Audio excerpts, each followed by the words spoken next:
everybody. Have you ever noticed that some people or students are very good at, for example, in geometry, but they are very bad at new language learning, or they can't catch the idea when after heard lectures, but they are very good at read lectures, at reading. Or they always ask for samples, examples, and they can't catch the idea of the lecture without samples. So let us find out from where it comes from. Scientists discovered that there are 4 types of learning modalities. What is it? Let us see. First of all, it's a visual modalities. Visual learner try to visualize everything in their minds and to see the information before they understand it. Auditory learner, it's such kind of learner which should hear the information before understand it.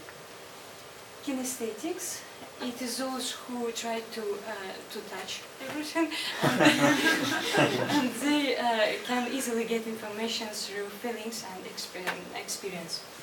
And the last type is Auditory Digital. It is those learners who always goes deep into details, they try to analyze everything, everywhere. And I'm going to provide you some examples for better understanding. First of all, visual learner. I couldn't find the better example than Temple Grandin. Who is she?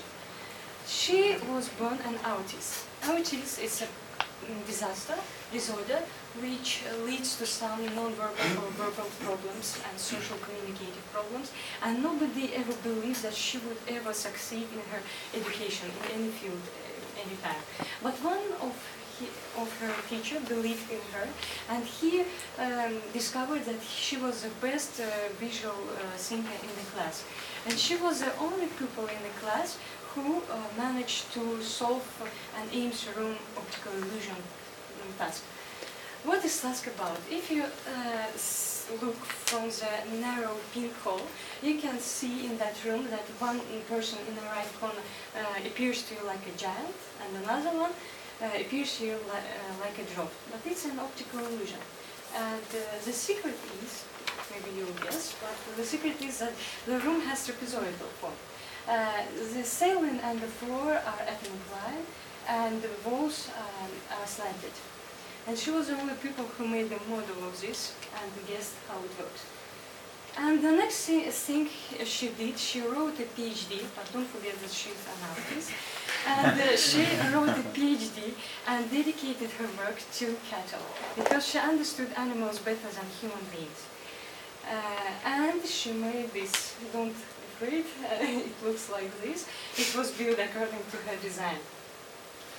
And the next type of thinker is auditory and kinesthetic learner. And I couldn't find better examples than you all know him, Ray Charles. He was blind from his 6th age, but he managed to achieve great results in music because he merged some different styles of music. And he was a kinesthetic also because he managed to understand whether woman is pretty or not, I don't know, by touching her wrist. I have no idea how it works, but he was done right always, because look at this picture, he's quite happy, surrounded by very pretty women. And he learned himself to play chess. Another type of learner is auditory digital learner. I would ask you to look at this picture and to see me if you recognize those men. First of all, him. Don't, no, don't try, I didn't recognize him also. He's a Maxwell. Oh. He's a Maxwell, and I can, list this. And the last one you will guess is from Karen.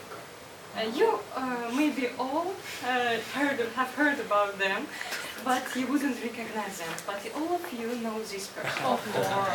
Why Einstein have become so famous and the greatest scientist in the world? Because all those men, which are at the background now, they had a great contribution to his theory of relative mechanics. But Einstein was the only person who find the clue between all those theories, and he made their absolutely correct conclusion and changed the world. Of course, he wrote some new set of equations, but in fact, he was a great digital learner. In fact, he suffered from grammarian, you can check. In fact, he suffered from dyslexia. He had great troubles with writing and reading, but he became the greatest scientist in the world. And in conclusion, I want to say that learning styles are neither good nor bad. Each is unique. And if you accept yourself as you are and find your own way to study or your works which fits to you personally, you will get a highest result. And I specifically chose all those personalities which didn't have abilities to use all learning modalities, because I wanted to show you that learning is a matter of attitude, not aptitude. And besides there are 4 types of learning modalities, there are also 3 types of people. Those that make things happen, those that watch things happen, and those that wonder what the hell happened. And I wish you always to choose the first way to make things happen. Thank you.